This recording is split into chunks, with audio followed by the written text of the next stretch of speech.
Hey, what's up, everybody? Andrew from Fantasy here, and we're going to do an offensive evaluation for the Chicago Cubs.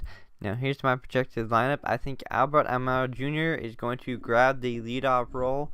Going into 2018, he had a very solid 2017, batting .298 with 8 home runs and 323 plate appearances. I think his Gold Glove type defense will keep him in the lineup, and he does put the bat on the ball, and he could have some pretty decent sleeper value if he does hit leadoff for the Chicago Cubs. He's not going to be a huge power threat, but he does play in Wrigley Field, and 15 to 20 homers isn't out of the question if they do, in fact, give him full playing time. Rizzo needs no introduction. He's gotten a 380 OBP for the last 4 years, and in the last 4 years, he's hit 32, 31, 32, and 32 home runs. He's been a model of consistency. There's nothing else to say other than he is a top 4 first baseman. Then we got Kris Bryant. Again, no need to introduction, although we do need to mention his home runs fell from 39 to 29. But make no mistake, he is still a 40 home run threat going into 2018. He actually had a higher OPS this year than he did in his MVP season. So he didn't have a down year at all. Yes, the home runs were down, but I think that's going to prove to be an outlier.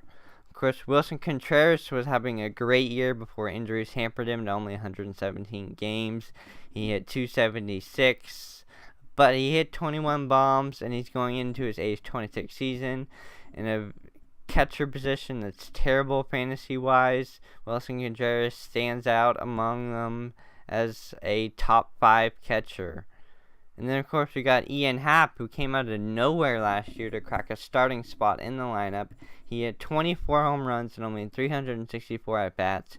And he might be another good sleeper, of course. He's got second base and outfield eligibility. And he could be one of the top second basemen in the fantasy-wise in the league this year. The average, he's not going to hit for a high average, but the power more than makes up for that.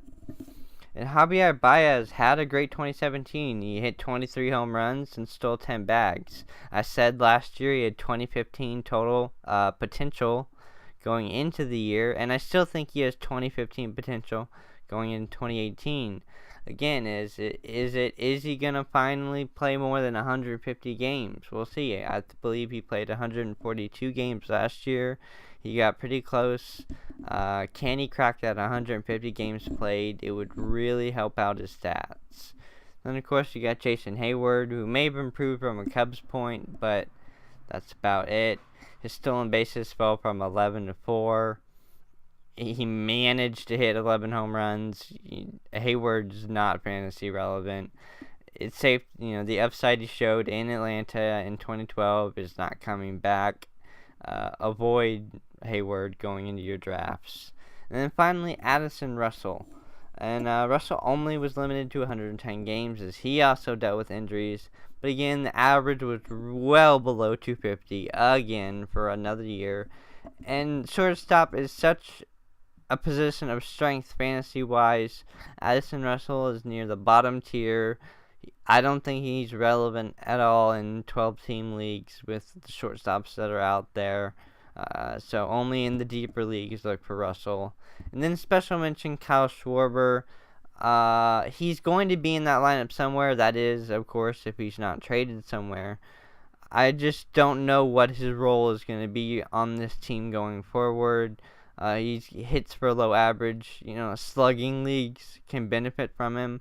But ever since he lost that catcher eligibility, his value has plummeted, and it's at a rock bottom right now. He doesn't have a starting role, so I'm not exactly sure where Kyle Schwarber goes from here. So for Fantasy Aid, I'm Andrew, and thanks for watching.